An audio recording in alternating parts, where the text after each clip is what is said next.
Bienvenidos a La Palabra a través de LTV, el canal de la Tribuna. Estamos en vivo desde Honduras para los 18 departamentos y también para todo el mundo a través de nuestra señal satelital y también en streaming.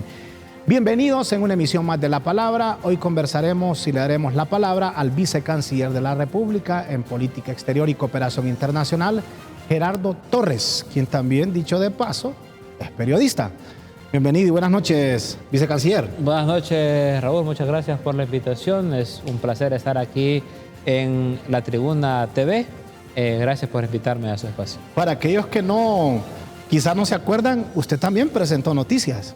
Yo presenté noticias, trabajé para varias corresponsalías, fui corresponsal por más de 15 años, trabajé en El Heraldo, tuve un par de programas en UNETV.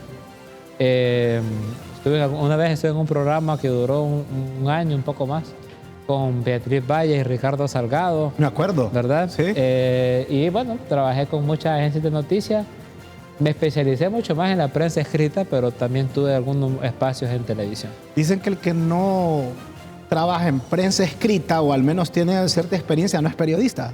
Así dicen, pero yo no sé, ahora con todo este tema de las redes sociales, ahora hay influencers que tienen más seguidores que canales de televisión. ¿Y serán influencers de verdad o es porque son acuciosos o generan contenido que a veces no es tan serio, pero la gente ya se cansó de ver tanta noticia dura? Es que fíjese que justamente los que hacen contenido menos serios a los que les va mejor en eso de influencer y terminan siendo voces autorizadas de temas que no manejan. ¿O las hacemos autorizadas nosotros? Pues lo hace autorizada la audiencia, ¿no? O sea, ¿Usted también en qué cadenas? En RT me decía. Yo trabajé para la Agencia Francesa de Prensa, para Russia Today, para Hispan TV, para Le Monde Diplomatique de Francia. Hice varias corresponsalías por muchos años. Y me tocó a mí fundar aquí en Centroamérica Telesur en inglés y traer aquí a Honduras Hispan TV. Lo escuché en San Vicente, que fluido el inglés y todo eso. ¿Dónde estudió? Bueno, yo estudié hasta casi mis 11 años en Estados Unidos, en California. Mis padres se fueron cuando estábamos muy pequeños. Regresamos, sí, hace ya 30 años, ¿verdad? Cuando yo tenía 10 años. Entonces mi primaria casi toda la hice en Estados Unidos. Mis padres hicieron el esfuerzo de mantenernos en colegios bilingües. Entonces a mí el inglés me ayudó incluso en la política, porque cuando yo empecé en política en el Bloque Popular hace muchos años. Sí, bastante tiempo. Hace 20 años, 24 años que lo fundamos. Cuando decían, sale el Bloque Popular, ya se sabe, ¿verdad? Que las marchas de... Nosotros creamos el Bloque Popular un 1 de mayo del 2000, hace 24 años. Para aquellos que pueden pensar, porque usted lo ven bastante joven, que pueden pensar que usted salió de la nada en libre, no es así. Bueno, pues no, yo tengo una carrera política de ya este año Los Necios, que lo creamos en noviembre del 99. Este noviembre Los Necios cumplen 25 años. 25, sí. ¿Verdad? Y el Bloque Popular cumple 24. Entonces, como yo era el único que tenía residencia en los Estados Unidos y hablaba inglés, entonces era fácil saber quién iba a ser el secretario internacional. Y desde ahí yo empecé a ser yo fui secretario internacional del bloque todo el tiempo. De hecho, se quedó como secretario internacional de Libre. Soy actualmente secretario internacional de Libre. Me tocó cuando el golpe de Estado, en el marco de la resistencia, ser el vocero de la resistencia frente a Estados Unidos. Ahí conocí, por ejemplo, a Kamala Harris, que está a punto de ser presidenta de Estados Unidos. Kamala Harris era senadora de California.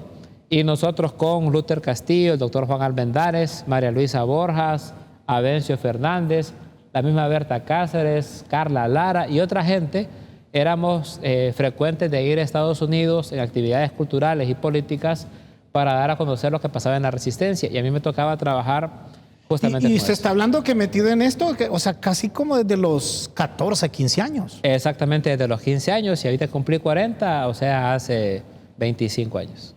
Ajá, y cuando usted viene acá y dice, pucha, aquí algo no anda bien, entonces usted decide entonces entrarle de lleno a la política. Pues fíjese que a mí lo que me llama a la política justamente, creo que a toda mi generación, tuvo que ver con el huracán Mitch, tuvo que ver con el desgaste del Estado. Para quienes no lo saben y están muy pequeños y muy jóvenes, Honduras tuvo el huracán Mitch y en Honduras pasaron años en el que parecía que el huracán acababa de pasar.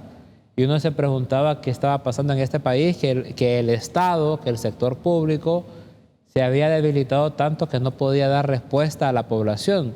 Entonces, con el Bloque Popular justamente nace 2 años después, aproximadamente. Como una respuesta a esas políticas neoliberales que habían privatizado todo y que esa privatización no le había dado respuestas a la población.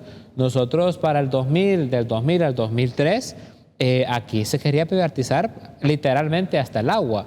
Y fue el 26 de agosto del 2003, en una movilización muy grande, creo que la más grande que había pasado en Tegucigalpa en muchos años, que se crea la Coordinadora Nacional de Resistencia Popular, la CNRP, donde ya no solo está el bloque, sino que también está el COPIN, está el Padre Melo en Progreso, está el Patronato Regional de Occidente, está la gente de Zacate Grande, está la gente del Partido de los Trabajadores, están los sindicatos, está la FOM.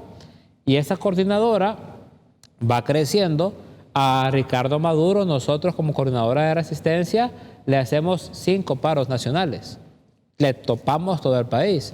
Y a Mel Zelaya le hicimos 3 paros nacionales que le topamos también el país. Sí, yo recuerdo que uno fue por los altos precios del combustible cuando Ricardo Maduro, paralizado el país. Bueno, Maduro estaba listo para privatizar el agua.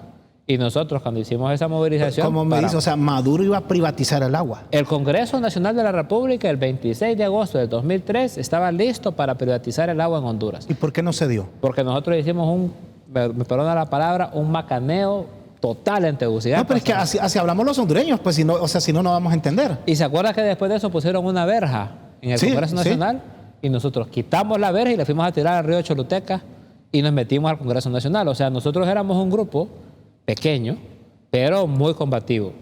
Ese grupo va creciendo a nivel nacional. Cuando llega Manuel Zelaya a la presidencia de la República, le hacemos 3 paros nacionales. El tercer paro nacional, él nos manda a llamar y nos dice, bueno, miren, de las cosas que ustedes están pidiendo, de 12 cosas que nosotros pedíamos, 9 son por el Congreso. 3 yo se las puedo dar. Que uno era parar el tema de privatización del agua completamente, que el agua estaba pasando a ser municipalizada. Y había una ley. Y había una ley de municipalización del agua. Sí, yo recuerdo. Segundo era el tema del seguro social y la universalización del seguro social, que aunque usted y yo no estuviéramos empleados, podíamos cotizar al seguro social. El otro era parar la privatización del puerto, pero eso Mel ya lo había hecho. Y el crítico de todos era sacar la base militar de los Estados Unidos de Palmerola. Y entonces es cuando él dice, vamos a hacer un aeropuerto privado ahí, y empieza aquel tracateo de Ricardo Álvarez, alcalde, que decían que no, que nos quieren quitar el aeropuerto, y que Toncontín, y que salvemos Toncontín, y no sé qué. Y nos dice Mel, bueno, si ustedes quieren hacer esos cambios que quieren, acompáñenme para hacer una asamblea constituyente. Primero, nos costaba mucho creerle, ¿no? O sea, un presidente liberal. Eso fue en el año 2008. Estamos hablando 2007. Principios de 2008, ¿verdad? Principios de 2008. Porque hicimos, desde ahí viene él con o sea, me imagino que la idea la tenía antes de una Asamblea Nacional Constituyente. Y él nos dice, si ustedes quieren que esto sea una realidad, acompáñenme. O sea, nosotros los paros lo hicimos 2006, 2007. Como Coordinadora Nacional de Resistencia Popular. Entonces, acompañamos al presidente Zelaya en el tema de la constituyente. Lo acompañamos también cuando ya vimos que iba en serio, cuando firma Petrocaribe y después firma el ALBA. Y entonces vamos caminando con él cada vez más cerca hasta que nos dan el golpe de Estado. O sea, en ese momento usted se sintió un fiel creyente que la solución era una Asamblea Nacional Constituyente. Hasta el día de hoy lo sigo creyendo. O sea, Honduras, todas esas leyes que hay ahí, que son trampas, que son enredos, que son esto y lo otro, cambiarlas, desenredar todas esas cosas que se han venido haciendo a lo largo de estos 40 años o 45 años ya de la Constitución del 80, es muy difícil. O sea, aquí lo que deberíamos de hacer es convocar a una constituyente, que yo no sé por qué la derecha en ese país le tiene tanto miedo. Si la derecha es mayoría en el Congreso, la derecha podría ser mayoría incluso en la constituyente, y al final no es como que nosotros vamos a hacer una asamblea y la vamos a aprobar. O sea, inmediatamente. usted me dice que la solución en Honduras para solventar tantos problemas es convocar a una Asamblea Nacional Constituyente. Esa es parte de la solución. Obviamente no solo es eso, no este país. ¿Para cuándo? Cuando sea posible, porque imagínense, si nosotros la proponemos ahorita, fíjense que nosotros ni siquiera pudimos lograr ahorita, por moción de la diputada Xiomara Hortensia Zelaya Castro, la Pichu, no logramos siquiera elevar a rango constitucional la Sisi, que entendemos es un clamor de toda la población hondureña, pero el Partido Nacional decidió que no nos iba a acompañar en eso.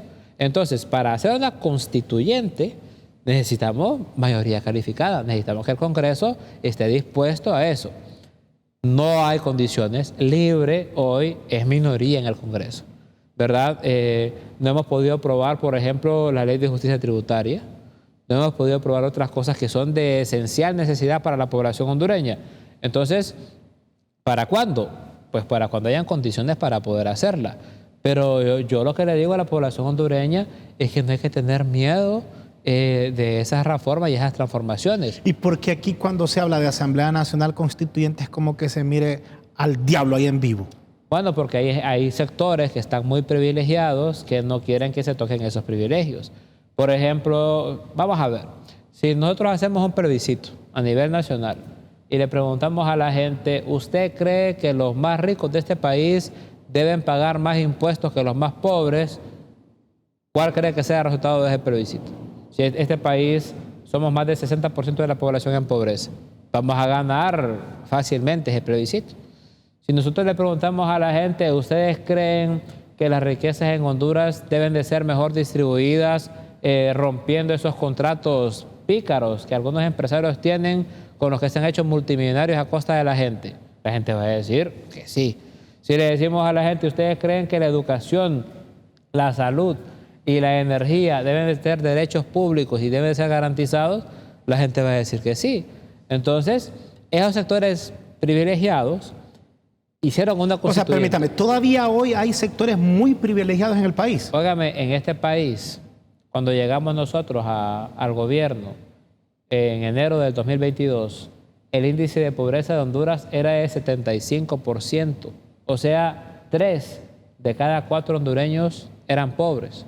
La presidenta con mucho esfuerzo ha logrado bajar 10 puntos de eso. Sin embargo, todavía somos el país más pobre de la región. Entonces, un país que tiene frontera en el Atlántico, frontera en el Pacífico, que uno puede llegar de costa a costa en menos de 6 horas. Un país con los valles que tiene, con las montañas que tiene, con los ríos que tiene. Un país donde gran parte de la población, más de la mitad de la población, es menor de edad y es joven.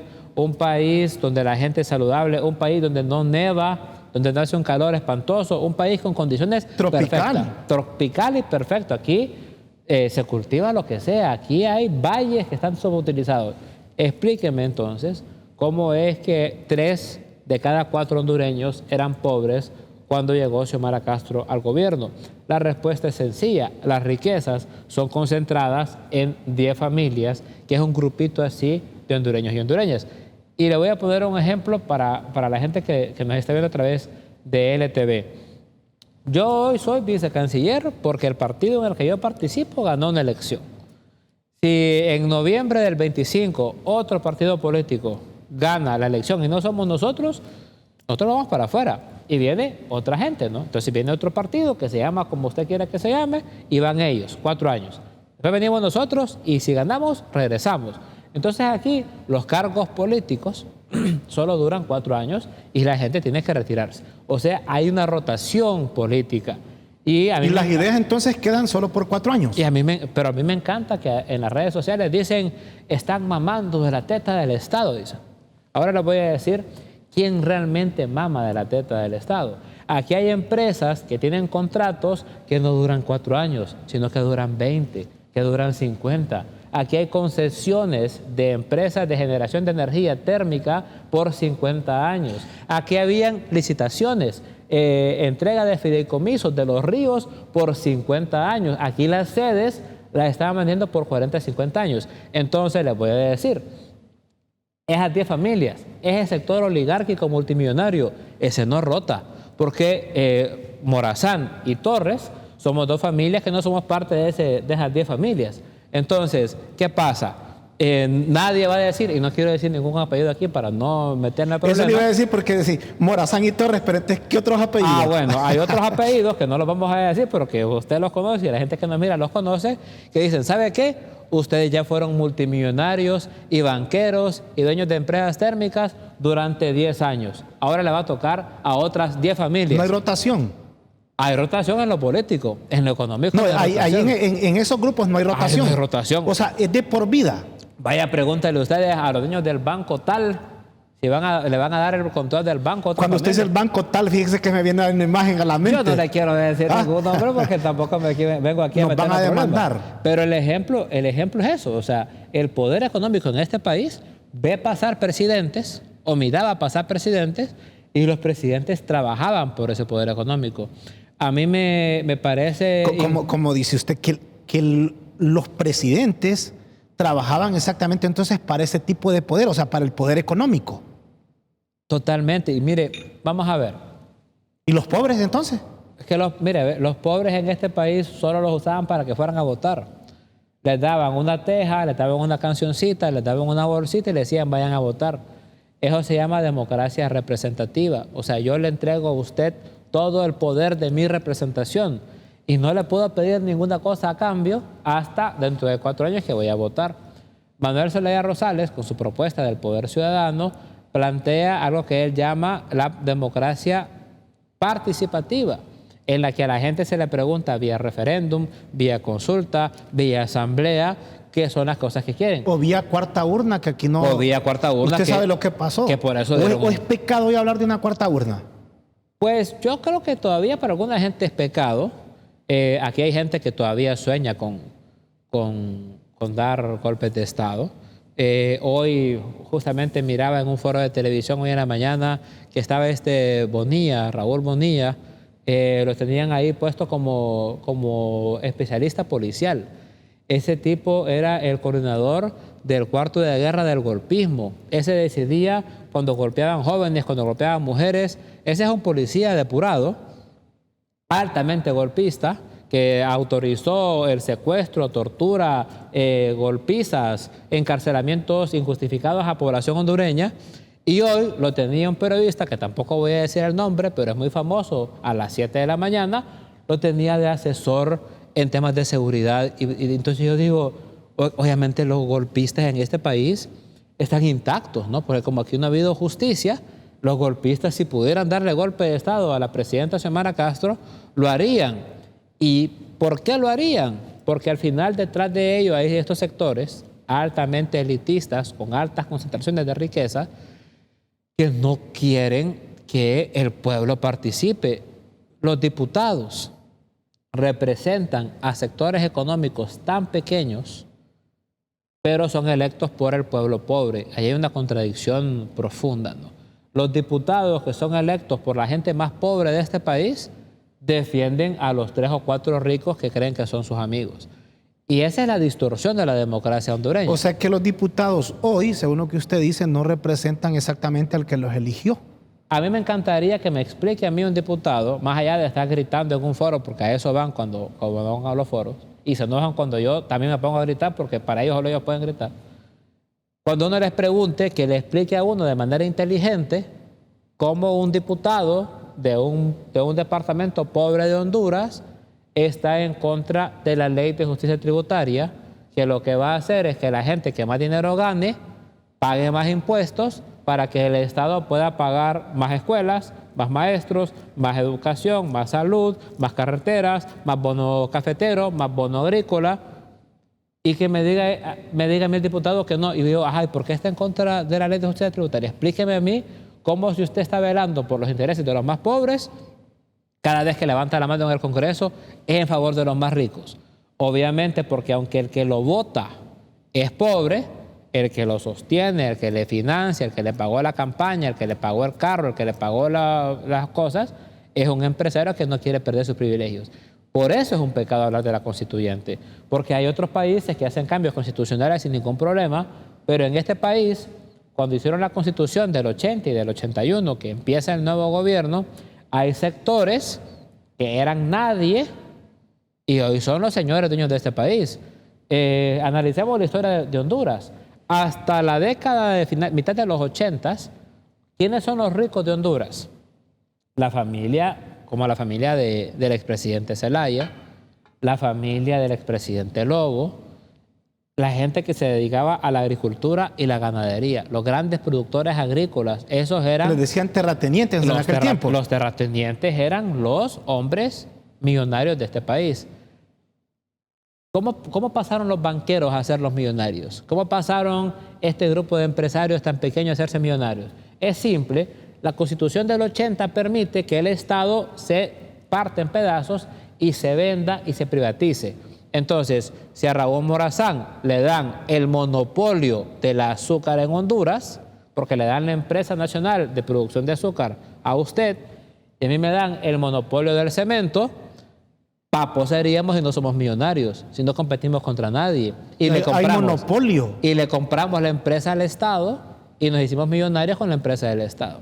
Entonces, esos sectores banqueros, financieros, que se apoderaron del Estado de Honduras a través de la privatización de los 80s y los 90s, hoy son los dueños del país, ya no son los terratenientes. Porque aquí siempre se ha hecho eso de dar concesiones a 20, 30 años. Y le pongo un ejemplo, para que no nos metamos a rollo con cosas ya de marcas, pero fíjese que, por ejemplo, la selección nacional no puede cambiar de marca de ropa porque una concesión a 30 años. Claro, ¿y qué gana Honduras con eso? Ganar el que hizo el contrato, ganar el que hizo el negocio.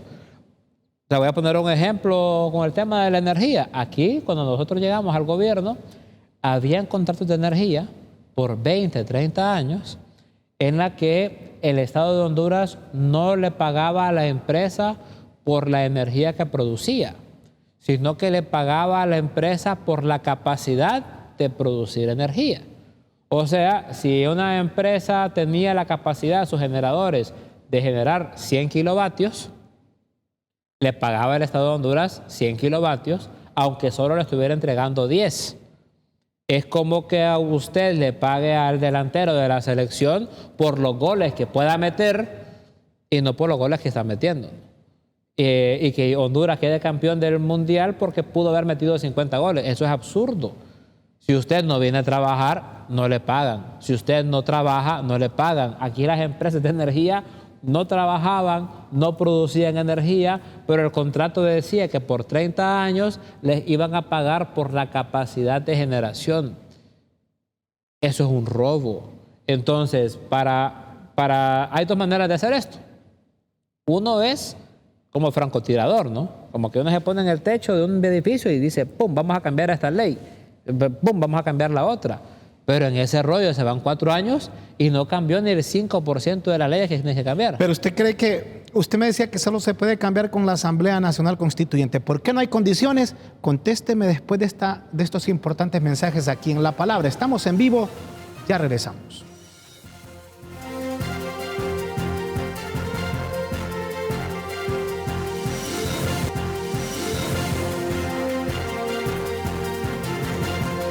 Interesante entrevista con el vicecanciller de la República en política exterior y cooperación internacional y otros cargos que iremos mencionando en este instante porque también coordinó la CELAC Honduras hace aproximadamente un mes y días.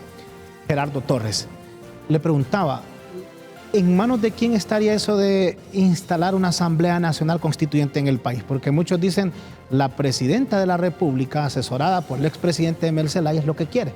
Bueno, es que, ahí tiene que ver mucho con la parte mediática, ¿no? Y la manipulación.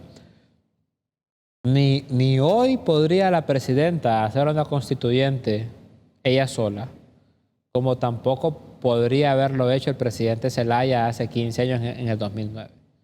O sea, la cuarta urna lo que planteaba era una pregunta para poner una cuarta urna en noviembre del 2009 para saber si la gente quería o no empezar un proceso de constituyente. Hoy, como le digo, nosotros no somos mayoría en el Congreso. Entonces, hay diferentes maneras de ser constituyentes. Cada país ha tenido... Bueno, vamos a ver. Una de ellas es que la gente vota por los que integran la constituyente. Entonces vamos a una votación como de diputados normal, ¿verdad? Como cualquier votación de diputados, solo que estos diputados son diputados constituyentes. Estos diputados van a sentarse en algún lugar y van a crear una constitución que va a ser el nuevo marco general del Estado. Esa es una manera de hacerlo. O sea, metemos planillas de diputados, está la de Libre, la del Partido Nacional, los independientes. Eso sería en una, pero ya no sería, no se convocaría una elección general. No, pues porque también hay que recordar que en Honduras elegimos todos los cargos el mismo día. Pero eso no necesariamente es así en otros países. En muchos otros países. En El Salvador, por ejemplo, aquí cerca. En El Salvador, un año es de presidente, el otro año es de gobernadores o de alcaldes. Y el siguiente otro año de diputados. Asambleístas o diputados, porque Entonces, es Asamblea Nacional. O sea, no crea usted que porque las cosas son así en Honduras es que solo así pueden ser. También es un poco de lo que hay que superar. Ahora, en el país. yo le pregunto a usted, ¿son suficientes o hay que aumentar o más bien hay que reducir el número de constituyentes o de diputados? Vaya, son 128 hoy. Bueno, pero vamos a ver. La primera forma es que escojamos a los constituyentes. Vamos a votar y decidimos si van a ser 50 o van a ser 200 o van a ser el mismo número de diputados que hay hoy en el Congreso, que son 128. Esa es una opción de hacerlo. Otra opción de hacerlo es que los diputados que ya están hoy, con un proceso de consulta y con la sociedad civil y no sé qué, hacen una constituyente. Y esa constituyente se lleva a la gente a votar sí o no. Eso es lo que pasó ahora en Chile. Ese es otro ejemplo, pero mire lo que pasó en Chile. No, y los en diputados, Chile, ¿usted cree que estarían dispuestos sabiendo que van a perder su cargo como congresista? es que seguirían siendo congresistas, solo que ahora tendrían otra responsabilidad que es hacer un borrador de una constituyente.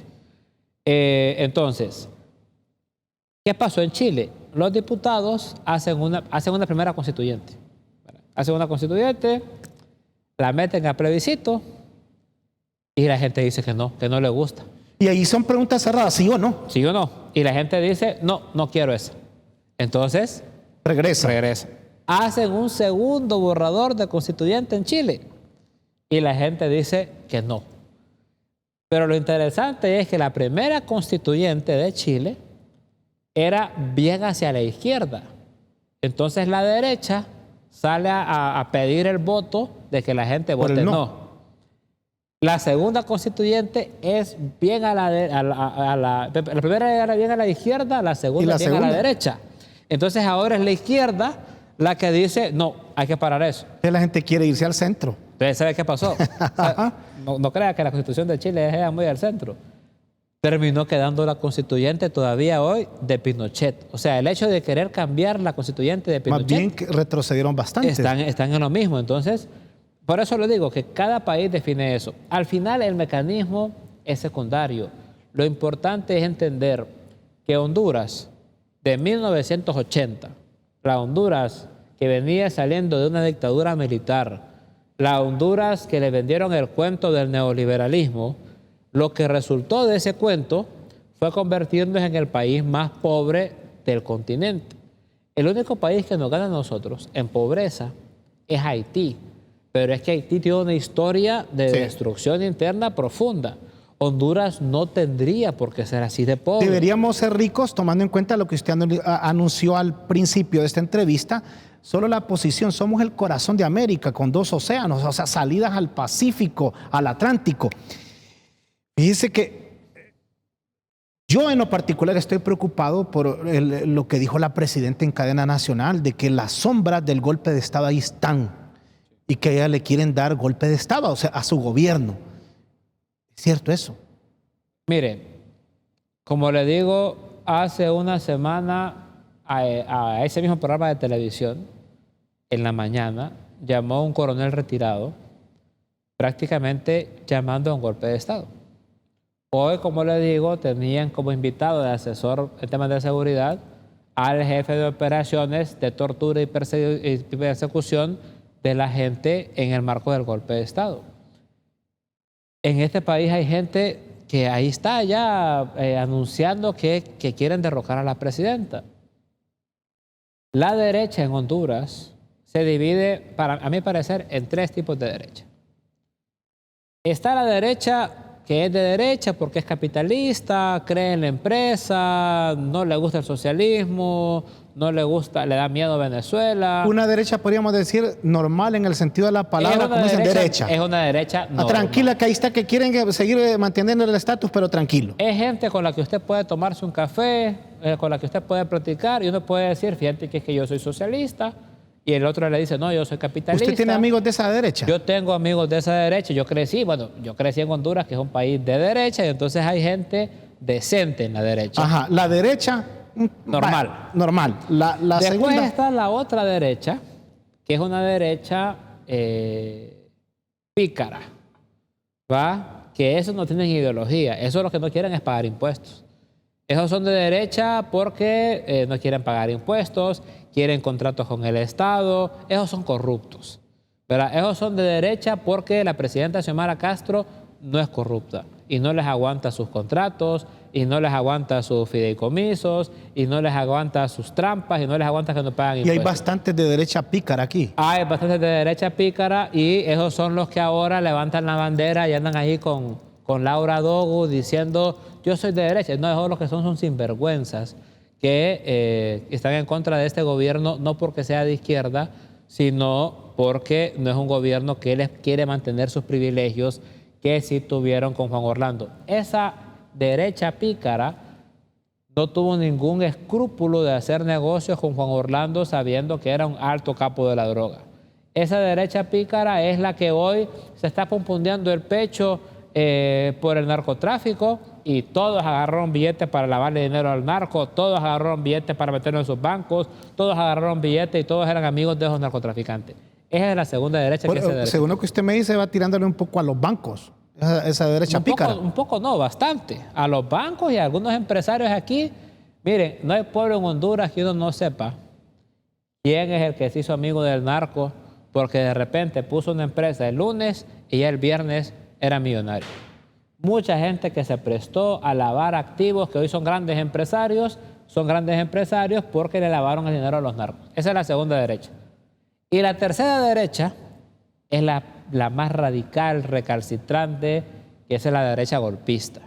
Esa derecha golpista odia a que el pueblo participe, odia que los que dicen, y los pobres, ¿por qué quieren gobernar? Y lo que es eso de que un ministro que no es hijo de tal y no es hijo de tal otro, esa gente que dice, ¿cómo es posible que nosotros vamos a estarle pagando la luz a los más pobres? Esa derecha ingrata, ¿no? Esa derecha inhumana, violenta, además, esa es la derecha golpista. Entonces, yo le voy a poner, no le voy a decir los nombres, pues, pero el Partido Liberal de Honduras casi que está dividido entre las tres derechas. Hay una derecha pícara, bien pícara, ¿va? Pícara sinvergüenza, dijo usted. Sinvergüenza, que tiene un candidato, que es un alto sinvergüenza.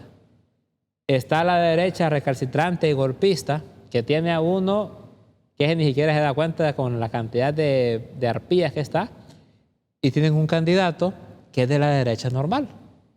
Esos son, ahí está en el Partido Liberal. Mejor dicho, en el Partido Liberal hay dos candidatos que son de la derecha pícara, uno que es del golpismo y uno que es de los derechos normales.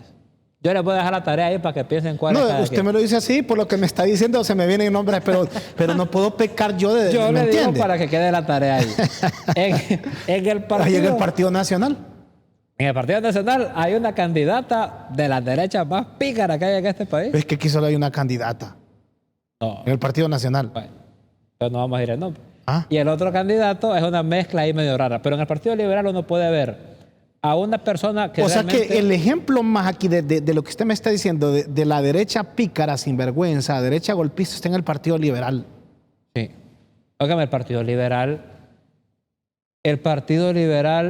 a mi parecer, es más golpista en muchos de sus cuadros que el Partido Nacional. Porque el Partido Nacional lo que hizo fue aprovecharse del golpe de Estado. Es que muchos dicen quien le dio golpe de Estado al expresidente Manuel Zelaya fue el mismo Partido Liberal. O sea, o fíjese que... Con apoyo de nacionalistas, ¿o cómo fue la cosa? Claro, pero al revés, son tan torpes los liberales que dieron el golpe de ellos para terminar de segundones de los cachurecos durante 12 años y 7 meses. Como dice que son ¿qué? son tan torpes políticamente que dieron el golpe de Estado, esa cúpula liberal golpista, para terminar de segundones de Pepe Lobo, Juan Orlando Hernández, Mauricio Oliva y demás. O sea, ese grupo de golpistas que hoy otra vez andan emocionados hablando de golpe de Estado en el Partido Liberal, que para mí es lo peor que le pudo pasar a ese Partido Liberal, que es lo que Luis Zelaya le llama ese sector oscuro, peligroso del Partido Liberal. Ese grupito golpista vota a Manuel Zelaya Rosales y después termina haciéndole los mandados a Mauricio Oliva en el Congreso y a Juan Orlando en la presidencia. ¿Será que por eso políticamente ya no son segundones lo que pasaron al tercer lugar? Políticamente hablando. Yo creo que les pasó factura, porque fíjese que muchos de esos liberales entraron a libre por eso, porque se decepcionaron. O sea, hay muchos liberales que vieron y que ven hoy en Manuel Zelaya Rosales a alguien que representa los valores del Partido Liberal que lo fundaron. Pero ¿ven en el expresidente Manuel Zelaya Rosales o en la presidenta Xiomara Castro? No, ven en Mel porque acordemos que fue el tema del golpe de Estado. Verá, ya la presidenta Xiomara Castro ya viene de otra lógica. Ya Xiomara Castro nace como figura política en las calles como resistencia. ¿Verdad? Acuérdense de todos ustedes de aquellos liberales en resistencia que entran al Frente Nacional de Resistencia. Sí, bueno, pero regresando a eso, ¿quién entonces le quiere dar golpe de Estado al gobierno de la presidenta Xiomara Castro? Los mismos que dieron golpe de Estado al presidente Manuel Zelaya.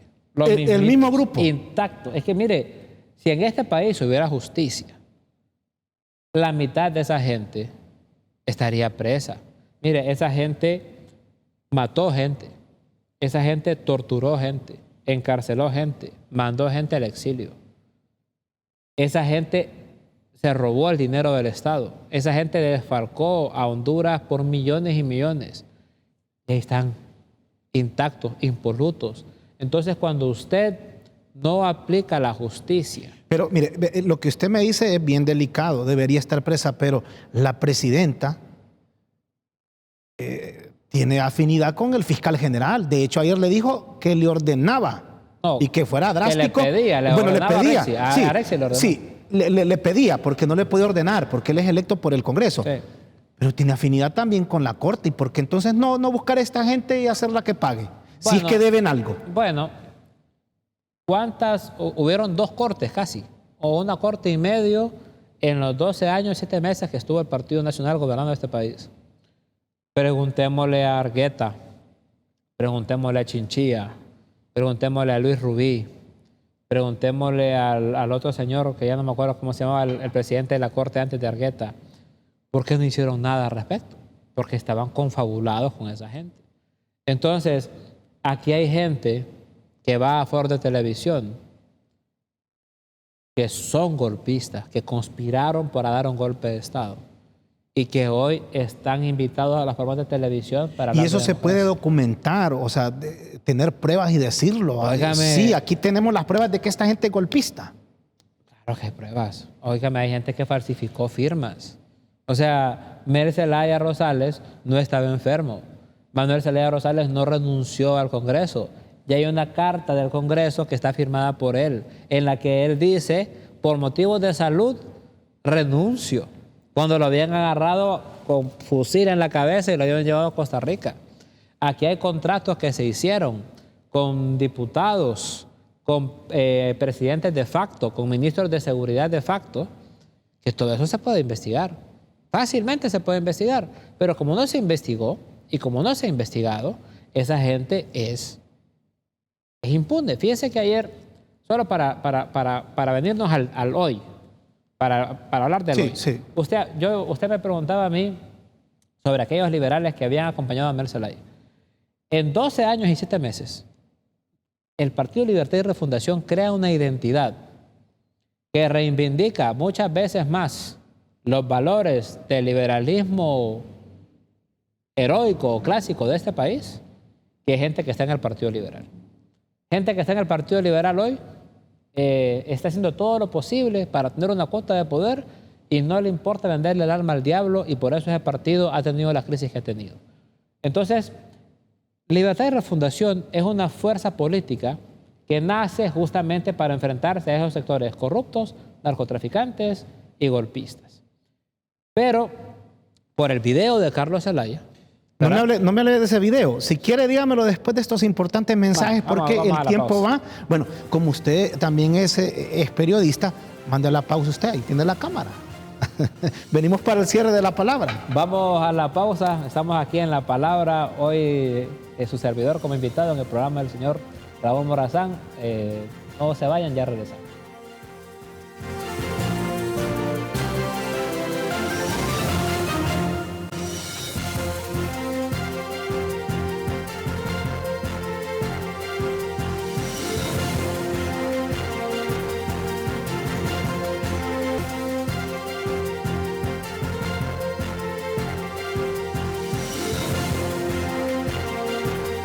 Gracias por seguir con nosotros aquí en La Palabra. Me decía usted antes de la pausa el video de Carlos Zelaya, exsecretario del Congreso Nacional. ¿Me ha pegado esto fuerte a Libre? Fíjense que justamente hoy estábamos platicando sobre eso con unos compañeros. Y realmente la intención de sacar el video ayer, ¿verdad? La intención era pulverizar a nivel de opinión pública al proyecto de la presidenta y al proyecto de la refundación. Nacional e internacional, como usted dice, nacional e pulverizar. internacionalmente. Yo creo que la presidenta Xiomara Castro ha demostrado, un poco por eso le mencionaba el tema, porque Manuel Zelaya Rosales es un presidente liberal que recibe un golpe de Estado. Su esposa es parte de la creación de algo nuevo en Honduras, que rompe ese paradigma del Partido Liberal y el Partido Nacional y crea algo nuevo. Xiomara Castro tiene la experiencia que ella recibe del golpe de Estado y tiene una capacidad enorme de maniobra política, porque otro presidente, y no solo en Honduras, sino en casi cualquier país de América Latina, recibe el bombardeo que ha recibido este gobierno en los últimos 10 días y estaría de rodillas. Sin embargo, la presidenta, por su entereza y por su capacidad política, ha logrado contrarrestar ese ataque que ha sido realmente violento. El video de Carlos Zelaya lo tiene la DEA hace 11 años, Raúl.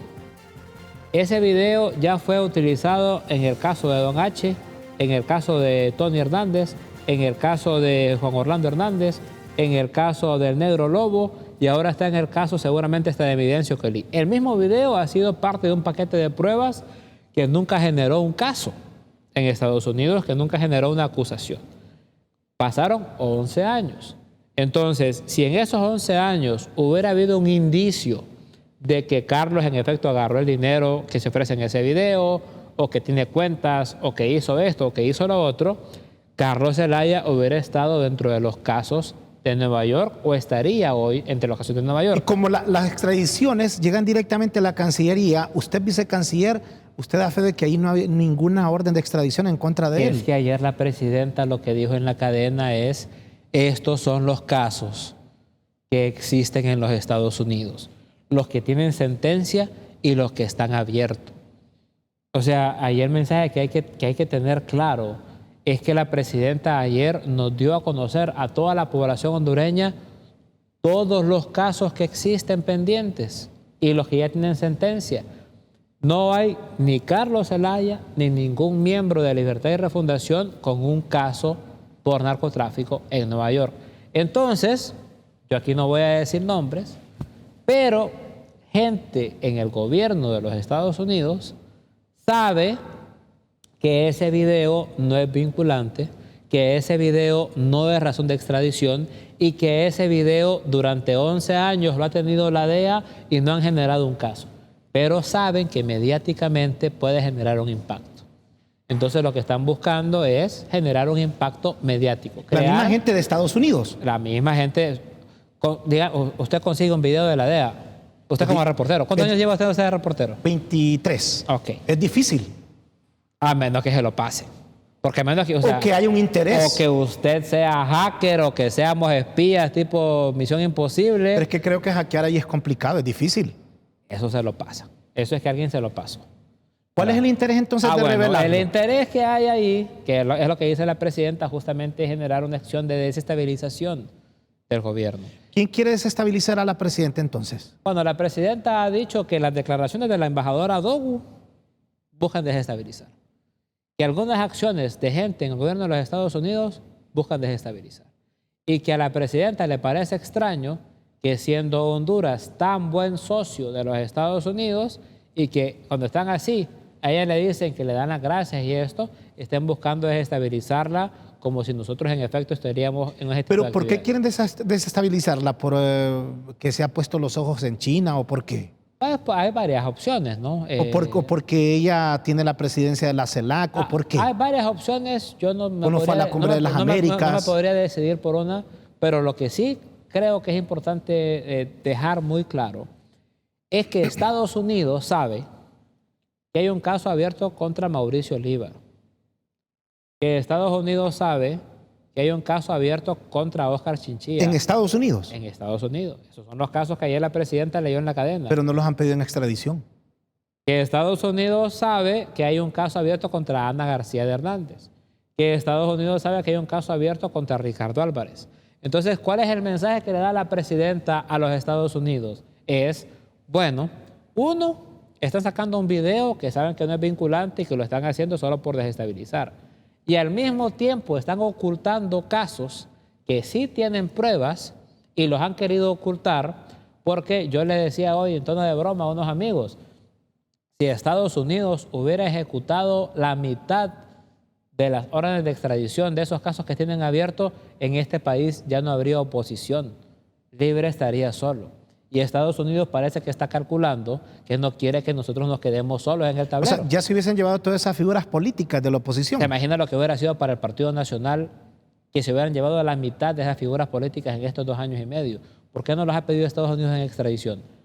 El tratado de 1912 con la reforma del 2014, que es el que genera la extradición, ha sido sancionado por Honduras el 30 de agosto. Septiembre, octubre, noviembre, diciembre, enero. Hasta el 30 de enero está vigente. ¿Qué es lo que le dijo la presidenta ayer a los Estados Unidos? ¿Quieren pedir gente en extradición? Pídanla, pues. Ahí están los casos. Y les leyó el correlativo del caso por si no lo encontraban en sus expedientes. Esa era la idea. ¿Quieren extradición? Pues pídanlo. Darles el pues. número y facilitarles. Vaya, aquí está, vaya, pídanlos a ver si es cierto. No hay un caso contra Carlos Zelaya. Entonces, todo esto es un ruido mediático para generar una matriz que es absurda, porque es una matriz en la que el Partido Nacional y el Partido Liberal, que tienen casos de narcos abiertos, nos están diciendo a nosotros narcos por un video que ellos saben que no tiene ninguna correlación y que no es causa de extradición. Pero si se reunió con ellos, ahí está Claro el que se video. reunió. Sí, se reúne con ellos porque justamente el Cachiro tiene la orden, ya el Cachiro ya lo capturaron, en ese momento el Cachiro ya es controlado por la DEA. Y le dicen al Cachiro, vos querés reducir tus años de cárcel, ponerte una camarita aquí y andar reuniéndote con políticos y ofrecerles plata. Y el que te agarre plata a cambio de cosas de narco, lo vamos a topar. Entonces, ¿qué es lo ¿Quién que...? le dijo eso así al DEA, Cachiro? La DEA. Yo aquí A estoy David Leonel Maradiaga. Aquí estoy parafraseando la DEA. La DEA le dice al Cachiro, sabemos que sos narco. Si querés reducir tus números de cárcel o tus años de cárcel, tenés que ayudarnos a hacer esta operación. La operación es que te vas con Mata Valdurraga y te reunís con políticos hondureños y les ofreces billetes y después les decís que te metan en acciones de narcotráfico. Y después con esas pruebas nosotros vamos a trabajar. O sea que sí es cierto entonces que Carlos Zelaya cayó en una trampa. Eso es, bueno, eso lo tendrá que decidir Joel Zelaya. Ya Carlos Zelaya ya renunció a su cargo. Ya Carlos Zelaya se presentó a los ¿Y tribunales. el dinero qué pasó? Porque le hablan de 650 mil bueno, dólares, como 13 millones de lempiras. Si hubieran esa transferencia, hay rastro, pues. O sea, si hubiera una cuenta de banco, una transferencia bancaria, una cuenta de Carlos Zelaya en Estados Unidos, en las Islas Caimán, no le puedo decir el nombre de un político muy respetado en este país que está en esa lista que se leyó ayer, que la presidenta también les está pidiendo a los Estados Unidos que ya que presentaron el video de Carlos Zelaya, presenten los otros videos que tienen. Hay un político, Raúl, que no han terminado de poner la plata en la mesa. Cuando sale como niño con piñata, agarrarlo. En el video se ve. En el video se ve... ¿Quién tiene el video? ¿Y usted lo vio ya? A mí ya me lo enseñaron. O sea, usted me asegura A mí que me lo dice, enseñaron, pero no me lo hay un pasaron. político, dice hondureño. Hay un político hondureño. Político. Un político hondureño. ¿Ex o actual? ¿Está en algún cargo? Es No, político, diputado. es político actual. Y agarró el dinero. Y ese es uno de los tantos videos que, no, mire, ve, no han terminado de poner el dinero en la mesa. Cuando, como niño en piñatas, le hace así, ¿ve? Entonces, ¿qué es lo que dice ¿Y la anda presidencia? tranquilo ese político aquí? Está súper tranquilo. Es de los que anda diciendo ahí que nosotros somos narcos. Entonces, ¿qué es lo que dice la presidenta? Si ya presentaron ese video, preséntenos todo. Tienen 6 meses para actuar. O sea, usted lo que me está diciendo es que, aparte del video de Carlos Zelaya, hay una gran cantidad de videos y que están ocultos, no lo revelan. Por eso la presidenta dice que es una justicia con objetivos políticos. Dice que no hay un interés real con el tema de la lucha contra el narcotráfico, sino que lo usan como una herramienta para generar presión. Y como ya no va a acabar el tiempo, quiero cerrar. Es que usted maneja bien el tiempo. Para que vea que lo que ya se aprende no se olvida. Sí. Quiero mencionar algo que yo creo que es importante. Ahorita estamos atrapados, Raúl, en una vorágine mediática. Que este dijo esto, que este dijo lo otro, que pasó este video, que viene el otro, que eso. Y eso va a ser normal en Honduras por los próximos días. Unos están convocando a marchas. Hoy llegó Jorge Cálix a pedir la renuncia de la presidenta. Jorge Cálix que dice que sabe todo lo que pasó en Libre. Yo quisiera saber cómo sabe Jorge Cálix. O sea, si fue parte de eso. Hoy le preguntó a Luis Zelaya si es que era cómplice de algo así. Y dice, no, a mí solo me mandaban a hacer los mandados. Y bueno, ese es Jorge Cálix, ¿no? Así de ridículo es Jorge Cálix y así de ridículo se ve el Partido Liberal al abrir las puertas a semejantes traidores y sinvergüenza. Pero O sea, ¿Jorge Cálix es un traidor? Jorge Cálix es profundamente traidor. Jorge Cálix es un oportunista que yo creo que los liberales tendrían que ver. Si Jorge Cálix se salió del Partido Liberal y se unió al Libre, hizo el macaneo que hizo en Libre y ahora regresa al Partido Liberal, no es alguien que te confiar, pues, pero ahí vamos a ver ahí quién lo acompaña y quién no. Vamos a ver cómo le va la interna liberal también. Vamos a ver cómo se enfrenta con Narrala y con Luis. Pero lo que le quiero decir es que una vez que pase la etapa de las camisetas y de los tweets y de las marchas y de las tonteras que les gusta hacer a esta gente y de la respuesta que va a venir de parte del gobierno y del Partido Libre, que tampoco nos vamos a quedar de brazos cruzados, una vez que pasemos de esta etapa, que es normal, tenemos que pensar en el futuro. Y yo les quiero plantear una idea para que, si quiere, la discutimos en otro momento o usted la analiza y podemos ver cómo podemos reencontrarnos más adelante. Hay un paradigma en Honduras de la lucha contra el narcotráfico. El convenio de 1912 fue reformado por Juan Orlando Hernández y Mauricio Oliva en 2014 para permitir que el convenio de 1912 fuera utilizado para extraditar gente en casos de narcotráfico. Del 2014 al 2024 hubieron extradiciones y ese fue un esquema de trabajo, digamos, durante 10 años. A nuestro parecer, ese esquema ya se corrompió, ya está corrupto, pues, porque ya ayer la presidenta demostró que hay un montón de casos que Estados Unidos no los ha pedido en extradición por razones meramente políticas. Las mismas razones por las que ahora filtra un video de Carlos Zelaya. Entonces, ese esquema es injerencista, es ineficiente, usa la narcoactividad como una herramienta política. Entonces, yo creo que el esquema que heredamos ya debemos dejarlo atrás. Debemos avanzar hacia un nuevo esquema de lucha contra el narcotráfico. Y en ese sentido hay que hablar con los Estados Unidos y plantear si puede haber un nuevo esquema de extradición, un nuevo esquema de justicia. Y en eso están abiertos a hablarlo. Totalmente. Lo que nos parece que ya hay que superar es este esquema que heredamos de la narcodictadura, que fue eficiente, digamos, para que fuera jo. Bueno, llegamos al final. Sí. Interesante. Fíjese, siempre cerramos con 5 preguntas o frases y usted me la resume con una sola palabra. ¿Le parece? Démosle. Bueno, izquierda en Honduras. El futuro del país. La derecha en Honduras. El pasado. Bloque Popular. Mi nacimiento político. Asamblea Nacional Constituyente. Una necesidad. Gerardo Torres. un servidor público. Muchas gracias. Gerardo Torres ha estado con nosotros en esta noche en La Palabra. Gracias por habernos acompañado. Se viene a continuación LTV Noticias Estelares. Buenas noches.